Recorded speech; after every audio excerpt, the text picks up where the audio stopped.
On se retrouve aujourd'hui pour vous présenter ma pile à lire du printemps. Je n'ai pas fait une pile à lire de 10 km parce que en général j'aime quand même bien me laisser une certaine marge pour que je puisse choisir d'autres lectures si j'ai pas envie de lire ceux qui sont dans ma palle. J'ai tout d'abord mis l'encyclopédie féerique d'Emily Wilde. C'est un livre que j'ai depuis longtemps dans ma palle et qui me tend énormément depuis quelques années maintenant. Emily Wilde est douée dans beaucoup de domaines. C'est une experte mondiale en dryadologie. Elle travaille sur la première encyclopédie de fées. Elle débarque dans un village nordique pour étudier les recluses qui sont des fées les plus rares au monde. Et là-bas, elle n'avait pas prévu que son rival serait également présent. Il dit être venu l'aider, mais il va semer petit à petit le trouble dans la vie d'Emily. Les recluses s'avèrent de plus en plus dangereuses et difficiles à dompter, et malgré tout ce qu'elle essaye de découvrir, elle doit essayer de garder la tête froide et de ne pas succomber au charme du professeur. Il a l'air vraiment très chouette. Je trouve que toute cette histoire de fées et tout, ça me donne trop envie de le lire au printemps parce que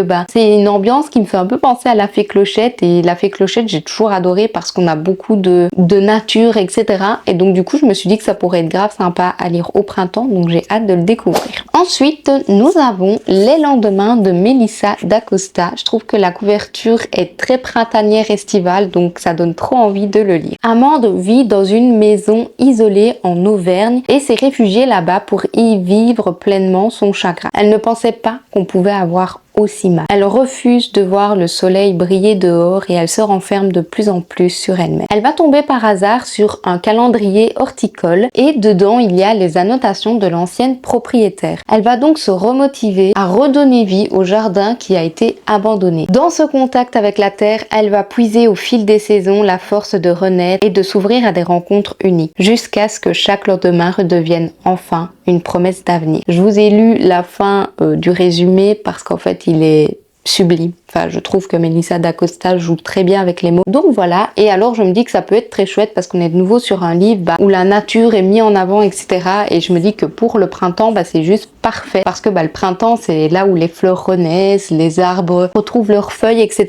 Et donc je me dis qu'avoir des livres sur la nature, c'est parfait pour cette saison. Donc j'ai trop hâte de le lire, il a l'air rempli d'émotions. Donc franchement, j'ai hâte de le découvrir. Ensuite, j'ai mis un roman qui fait beaucoup parler de lui puisqu'il s'agit de Amber Falls. Il faut absolument que je le lise. Je n'en peux plus d'attendre. Clairement, à chaque fois, je lis des livres avant celui-là et je suis là, mais non, maintenant, je vais le lire. D'ailleurs, ça va très certainement être une de mes prochaines lectures parce que je n'en peux tout simplement plus d'attendre. Dans la petite vie d'Amber Falls, Julie a deux certitudes. Elle déteste Tate depuis qu'il lui a volé son rêve et elle doit absolument remporter le concours de pâtisserie pour sauver son salon de thé. Son seul obstacle, c'est Tate, évidemment. Il est difficile d'imaginer qu'ils étaient inséparables par le passé tant on ressent de la haine entre nos deux personnages. Tate va débarquer avec une proposition hyper inattendue. Il aimerait que Julie joue sa petite amie devant ses parents qui désespèrent de ne pas le voir se caser. Mais plus absurde encore, Julie va dire oui. Donc voilà, j'ai trop hâte de lire cette histoire. On a une ambiance de thé, une ambiance de enemies to lovers, enfin on va dire friends to enemies to lovers certainement, et donc tout a l'air trop bien. Donc du coup j'ai trop envie de le lire, je vois que des avis positifs sur ce livre, donc il est grand temps que je me lance. J'ai évidemment mis La Maison des pancakes aux fraises, le tome 4 de la saga Dream Harbor. Et évidemment, comme c'est une saga pour laquelle je suis à jour, il ne faut pas que je perde le rythme, il faut que je continue comme ça pour clôturer au plus vite cette saga en fonction des différentes sorties qui se font sur l'année. Archer, c'est un chef mondialement célèbre et un père solo. Il n'aurait jamais cru troquer ses cuisines étoilées pour un diner spécialisé dans des pancakes nichés dans une toute petite ville. Mais Dream Harbor a besoin d'un chef et lui, il a besoin d'un endroit où élever sa petite fille Olive avec un coup de main. Iris n'a jamais su garder un emploi stable, mais lorsqu'elle apprend qu'Archer cherche une nounou pour garder sa fille, elle se dit qu'elle doit fuir très loin. Pourtant, la voilà plongée dans une nouvelle vie. Une fille craquante, des montagnes de pancakes, un patron canon qui aime cuisiner et une tension impossible à ignorer. Voilà, il a l'air trop bien. J'avoue que c'est celui qui me tente le plus de toute la saga. En tout cas, le résumé m'attire beaucoup. On est sur quelque chose de totalement différent par rapport aux 3 premiers tomes. Donc vraiment, ça me tente grave et j'ai trop hâte de le découvrir parce que bah ouais, c'est celui qui me tente le plus de la saga. Donc j'espère qu'il me décevra pas.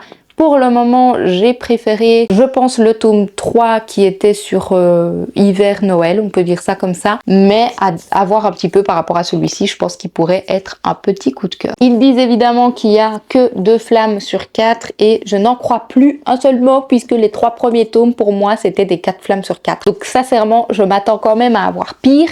Et si jamais c'est pas le cas, je serais agréablement surprise. Donc c'est pas plus mal. J'ai ensuite mis le tant attendu livre de Morgane Moncomble, La révolte de la reine. Dois-je vous faire un résumé de ce livre? Il passe partout pour le moment, on n'entend parler que de ce roman, mais bon, je vais quand même vous faire un petit résumé parce que bah, on est quand même là pour ça. Acacia se voit adosser un rôle qu'elle aurait préféré ne pas avoir. Devenir la reine de France. Pour le peuple, elle incarne l'espoir d'un pays à bout de souffle. Pour la cour, celui d'une souveraine vouée à sécuriser le trône. Mais la jeune mariée se révèle tout sauf sérieuse. Elle est frivole, imprévisible, rebelle, bref, tout ce qu'on ne veut pas d'une reine de France. Elle fascine autant qu'elle scandalise. Son époux est détesté par tous ses sujets. Il est devenu roi par défaut après la mort de son frère. Il règne sous la menace constante des ennemis et d'une maladie que beaucoup espèrent fatale. Acacia est pour lui une menace de plus et également une dangereuse tentation. Depuis leur rencontre, leur relation est assez tumultueuse, mais malgré toutes ces petits pics et tous ces faux semblants, il se pourrait qu'il y ait une vraie attirance entre nos 2 personnages. Acacia va devoir choisir entre se plier au rôle qu'on lui impose ou continuer de défier les règles pour changer le cours de l'histoire, quitte à tout perdre, même l'homme qu'elle n'aurait jamais dû aimer. C'est un beau pavé, hein. Franchement, je m'attendais pas à ce que ce soit un petit pavé comme ça. Et de ce que j'ai compris, c'est une saga. Donc franchement, c'est à voir ce que ça va donner. Mais l'histoire me tente beaucoup puisqu'on est sur une histoire de reine, de roi, de révolution, de peuple, etc. Tout ce que j'adore. Et surtout de voir comment ça va pouvoir être une saga. Parce que du coup, vu comme ça, pour moi, ça pourrait être un one-shot. Mais de ce que j'ai compris, il y a plusieurs tomes. Donc du coup, j'ai hâte de voir un petit peu comment comment va se dérouler l'histoire pour qu'on puisse avoir plusieurs histoires. Donc voilà, j'ai trop hâte. Ensuite, j'ai mis Not So Innocent d'Il. Je suis désolée, mon anglais est assez pathétique. Il est très beau. Je trouve que la couverture fait très printanière, très estivale de nouveau. Et ici, on est de nouveau sur une histoire un petit peu princière, si je peux dire ça comme ça. À 21 ans, Catherine a renoncé à trouver un mari. Elle préfère passer ses journées seule à lire tranquillement, loin des activités mondaines. Elle va apprendre que sa famille risque la famine à cause des manigances de sa mère et donc là, Catherine n'a plus le choix. Elle fait appel à Lady Courtland pour l'aider qui, en échange de son aide, exige que Catherine se lance dans une dernière saison et trouve un époux. Catherine l'ignore encore, mais Lady Courtland a un plan et ce dernier tient en 2 mots: Lord Deveril. Et si l'homme le plus convoité de la saison faisait semblant de s'intéresser à Catherine pour attirer l'attention des autres prétendants. Bref, ça a l'air trop bien. On est un peu sur une vibe Bridgerton avec les saisons, les balles, etc. Donc du coup, ça a l'air trop chouette. Je ne sais pas si c'est une saga ou pas. Dans mon souvenir, je ne pense pas, je l'espère en tout cas. Donc voilà, ça a l'air d'être un roman assez chouette et c'est tout ce qui me tente. Et alors j'ai mis énormément de romance dans cette palle parce que pour moi, le printemps, ça m'évoque le soleil, la bonne humeur, la good vibes, etc. Et donc je me suis dit que les romances, comme c'est souvent good vibes, que ça termine souvent très bien, etc.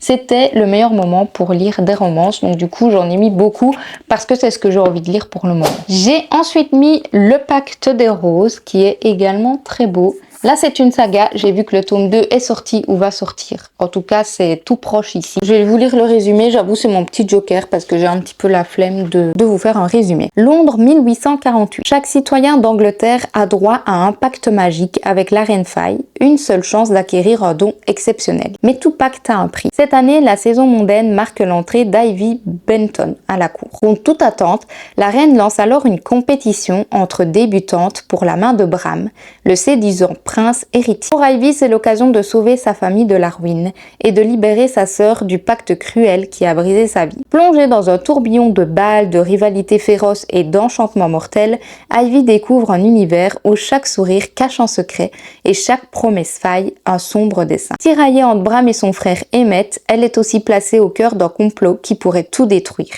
y compris ce qu'elle tient le plus à protéger. Il a l'air incroyable. Vraiment trop bien, et comme c'est une saga, je me doute qu'on va avoir beaucoup d'action, beaucoup de retournements de situation qui, comme c'est des romans assez courts, voilà, je pense qu'on va quand même être assez vite dans le vif du sujet, donc j'ai vraiment hâte. Je trouve que la couverture est sublime. Franchement, j'ai vu que des retours positifs sur ce tome 1 pour le moment, donc j'ai trop hâte de lire et je me suis dit que c'était le moment parfait. Le dernier roman que j'ai mis dans ma pile à lire, c'est Jusqu'au plus profond des astres. Bon, celui-ci, il n'y a pas trop de raisons pour lesquelles je l'ai mis dans ma palle de printemps. C'est juste que j'avais envie de le lire et comme je suis beaucoup plus motivée lorsque le soleil revient, je me suis dit que c'était l'occasion de lire des petits pavés comme celui-ci, puisqu'en hiver et en automne, je n'ai pas du tout la force ni la motivation de lire des livres de 800 pages.